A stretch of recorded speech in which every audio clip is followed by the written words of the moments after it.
Hello, fellow truth seekers, friends, and even enemies.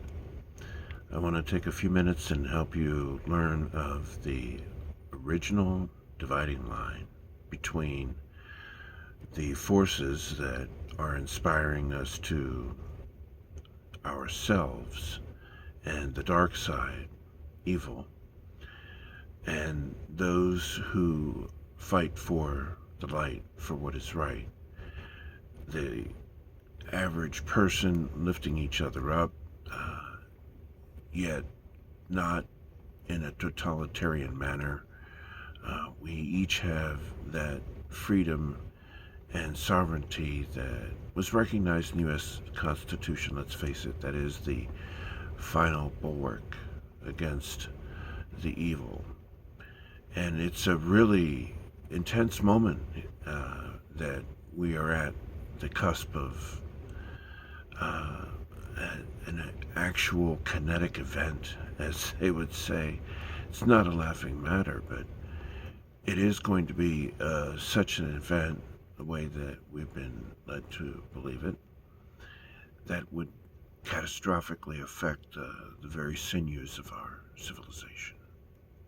That's a really heavy duty situation, and to try to deny it, I understand why the authorities cannot admit to it when pressed upon it, but they, by heaping ridicule on it, they only do their own authority a disservice, because eventually people will learn, as they are learning, the truth about our reality and how they have controlled it and manipulated it against our own interests. Whereas if we simply operated by the now illusionary rules, in any event, that's an entirely different discussion. But the essential crux of this confrontation uh, began really in 1942, thereabouts, with the first introduction into our reality of an extraterrestrial reality. These were allegedly bad guys, but they told the military authorities that they came into contact with what they wanted to hear.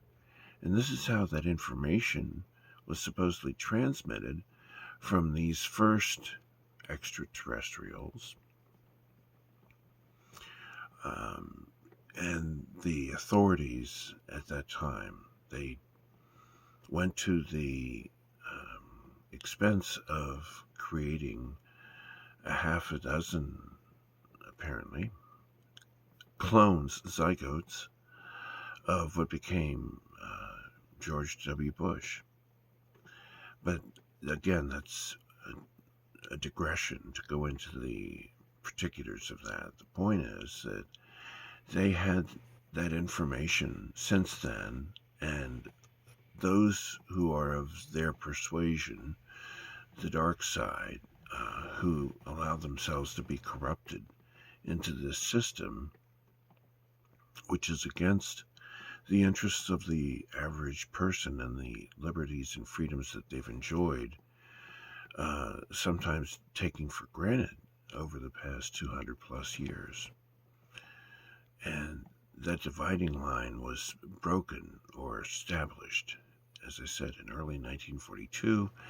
There was a rejoinder when the good guys appeared under the guise of an arranged accidental crash, more than one even, but the essential point was that there were survivors from the one craft, and they were able to communicate directly that their point in arriving to break into our reality from the good side was simply to give us the benefits of the technology, which is how we came into the possession, for better or for worse, for everyone, through the information and how they did it in Colonel Corso's book about the day after Roswell.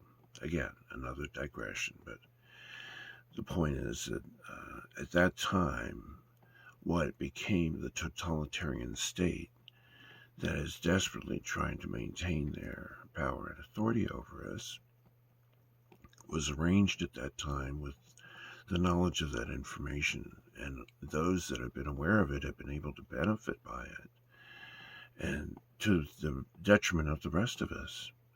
So that's why, even at the current moment, even though the transgressors are for the most part the official corporate Democratic Party, we know that that true party, after JFK had been hijacked, it was never really the representative what it said it was. It was in fact almost the exact opposite. Again, another digression. But these people have held on to that information, and they've used it, as I said, for their self-interest and against our own interests.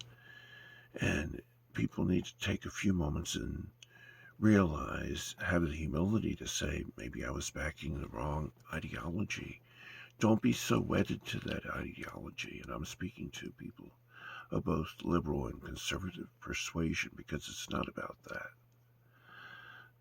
It's not about that at all. It's against the common person, rights we all enjoy individually, and the rights of these supranational institutions, organizations that have these powers that they appropriate to themselves. We didn't agree to that. That was never on the ballot. Those ballots have been shown to be corrupt. We need to do what we can to restore the authority of a righteous democracy, a democratic republic, excuse me. But it's on that level. Everyone knows it. That's what we're going through right now. So take a few moments to really focus on what you can do politically, even if you're just calling the state senators and representatives and congressmen and everyone all down the line. Just do what you can to raise a ruckus and say, you're not going to take it. We can't take that. Our patience is worn thin. It's a sad state of affairs. Well, I'll leave it at that for now. I don't want to transgress any more than I already have. Thanks for dropping by. I'll have a few minutes more at a later time, something a little bit more substantive for you. But I hope to see you then in good spirits.